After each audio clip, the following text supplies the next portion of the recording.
ज़ैट exam में बिना attempt strategy बनाए मत जाना, बिकॉज़ कैट एग्ज़ाम से भी ज़्यादा डिफ़िकल्ट हो जाएगा फिर। कैट में तो आपको पता है 40-40 मिनट्स के 3 सेक्शन होते हैं एंड आपको एक टाइम पे एक ही सेक्शन का सोचना है। ज़ैट में ऐसा नहीं होता है। ज़ैट में 170 मिनट्स में आपको 3 सेक्शन करने हैं। कोई सेक्शनल टाइम लिमिट नहीं है। Verbal, decision making and quant तीनों सेक्शन आपको 170 मिनट्स मिल जाएँगे एंड आपको स्प्लिट करना है अपने अकॉर्डिंगली टाइम।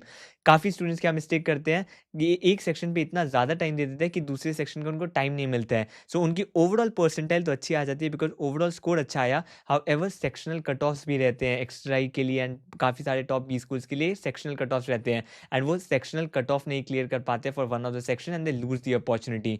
इसलिए इस वीडियो में मैं आपको ज़ैट के अटेम्प्ट स्ट्रैटेजीज़ बताता हूँ कि आप कैसे पेपर अटेम्प्ट कर सकते हो and on the basis of your convenience and जब मॉक्स अटेम्प्ट करोगे, you can choose which one suits best for you. सबसे पहले ये देख लो स्कोर वर्सेस परसेंटाइल, आपको कितना स्कोर चाहिए to get your required percentile. अगर आपको 99 परसेंटाइल चाहिए, आपको 40 का स्कोर एटलीस्ट टारगेट करना चाहिए। It depends on the difficulty of the paper, like last year around 38 marks आई थी 99 परसेंटाइल, बट आप सेफ्टी के लिए अराउंड 40 ले लो कि उस रेंज पे 99 परसेंटाइल मिलेगी आपको।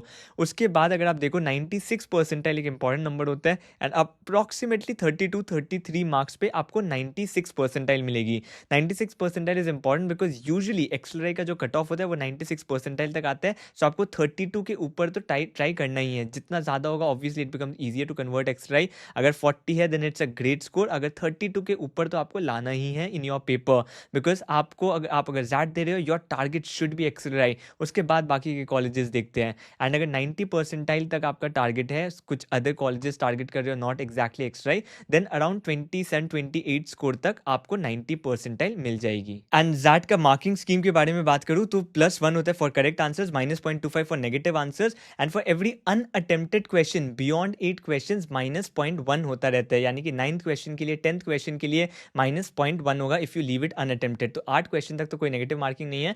बियॉन्ड दैट 9th क्वेश्चन के लिए 10th क्वेश्चन मान लो आपने अनअटेम्प्टेड छोड़ा तो -0.2 हो जाएगा उन 2 क्वेश्चन के लिए। एंड इसलिए मैं बोलता हूँ कि जब आपके 8 अनअटेम्प्टेड रह जाएं, उसके बाद आप एटलीस्ट डिसीजन मेकिंग में अगर आप 2 ऑप्शन में कंफ्यूज हो या फिर वर्बल के किसी आरसी में 2 ऑप्शन में कंफ्यूज हो, आप मार्क करके आ जाओ। There is a high probability कि आप ऐसे भी -0.1 होने वाला है, ऐसे -0.25 होगा, बट 6 में से आपने एक भी आंसर मार्क कर दिया तो it can benefit you as well. So इसलिए इट कैन हेल्प यू। तो आप उस तरीके से दिमाग लगा सकते हो, but don't go for guess work अगर आप 2-3 ऑप्शन 3 से ज़्यादा ऑप्शन में कंफ्यूज हो। So that is there and along with that मैं आपको तीनों सेक्शन को इंडिविजुअली बता देता हूँ आपको प्रिपेयर क्या करना है। सबसे पहले ज़ैट डिसीजन मेकिंग से शुरू करते हैं। ये एक नया सेक्शन होता है। कैट एग्जाम आपने चाहे जिसने जितना भी प्रिपेयर किया हो, ये सेक्शन सबके लिए नया है। सब इस सेक्शन को लास्ट मंथ में ही प्रिपेयर करते हैं। That's why it can be a make और break section for you. And इसके लिए बेस्ट सोर्स होता है पीवाईक्यूज। आप प्रैक्टिस करो। पीवाईक्यूज आप प्रैक्टिस करते हुए अगर उस पैटर्न को डिकोड कर पाते हो कि किस टाइप के सेट्स हैं, किस टाइप का लॉजिक, किस टाइप के प्रिंसिपल्स यूज किए जा रहे हैं एक पर्टिकुलर ऑप्शन को रॉन्ग बनाने में, या फिर एक पर्टिकुलर ऑप्शन राइट क्यों हो रहा है, तो that is the best source. उसके लिए we have also launch a course. I have specifically made a course on that decision making section.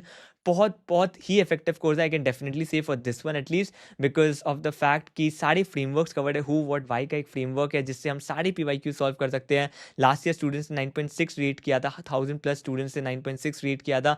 इस दिस ईयर 500+ स्टूडेंट्स ऑलरेडी है, अभी तक ये 9.9 रेटेड है। Students are obviously loving it because सभी question उन फ्रेमवर्क से सॉल्व हो सकते हैं। 2-3 अलग अलग फ्रेमवर्क है फॉर मल्टीपल चॉइस, एक फ्रेमवर्क है एंड काफ़ी सारी की प्रिंसिपल्स हम कवर करते हैं। तो क्या चीज़ एक पर्टिकुलर सेट को सही बना सकते हैं, एक पर्टिकुलर ऑप्शन को सही बना सकते हैं।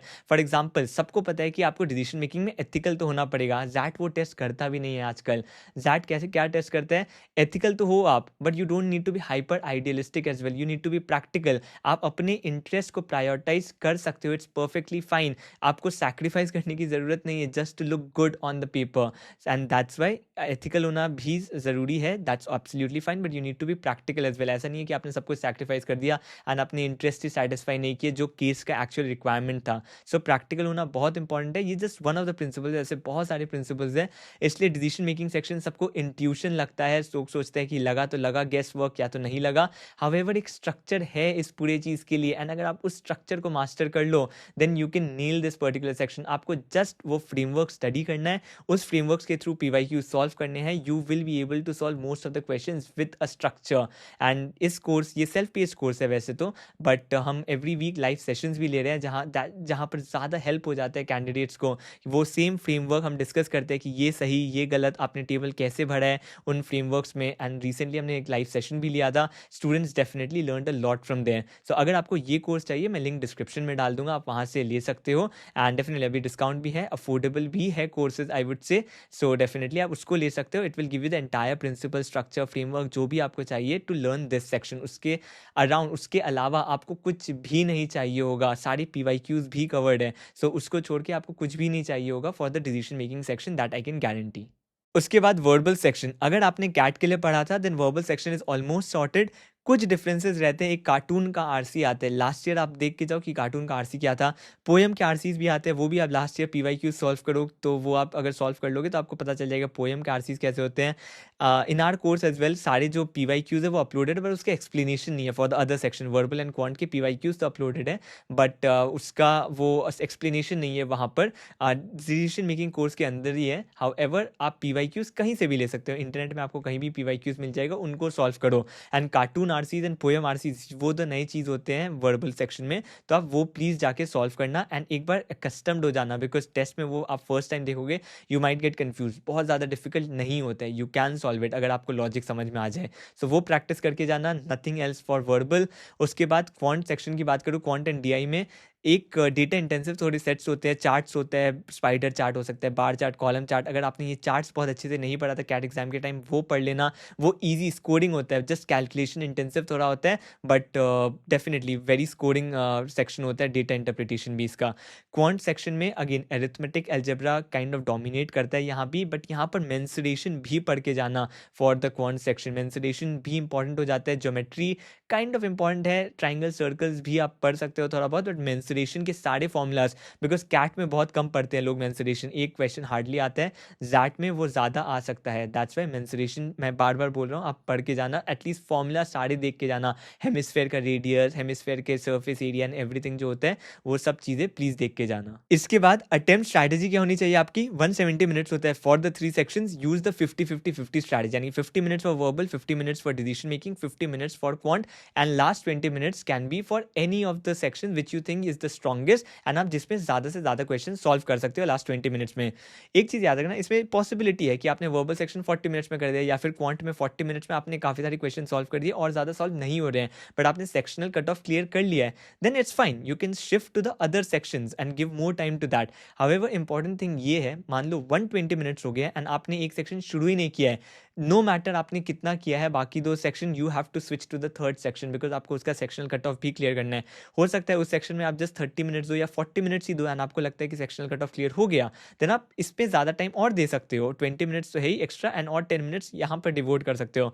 तो ये एक स्ट्रैटेजी है। एंड एक और है कि 70 मिनट्स हो गया, मान लो आपने एक ही सेक्शन किया है, तो लास्ट आपके पास 100 मिनट्स बाकी है एंड 2 सेक्शन बाकी है, देन स्विच टू दो सेक्शन। 70 मिनट्स मैक्स दोगे आप and the first attempt. 70 minutes आपने मान लो क्वांट में दे दिया, उसके बाद no matter what happens you have to switch to the other sections 50-50 minutes का, क्योंकि आपको चाहिए एटलीस्ट बैंडविड्थ चाहिए for each of the sections. And उसके बाद 70 मिनट्स का और 50 मिनट्स एक सेक्शन पे दिया, 120 हो गया, नेक्स्ट सेक्शन में स्विच करो, 150 मिनट्स आपको वहाँ देने हैं।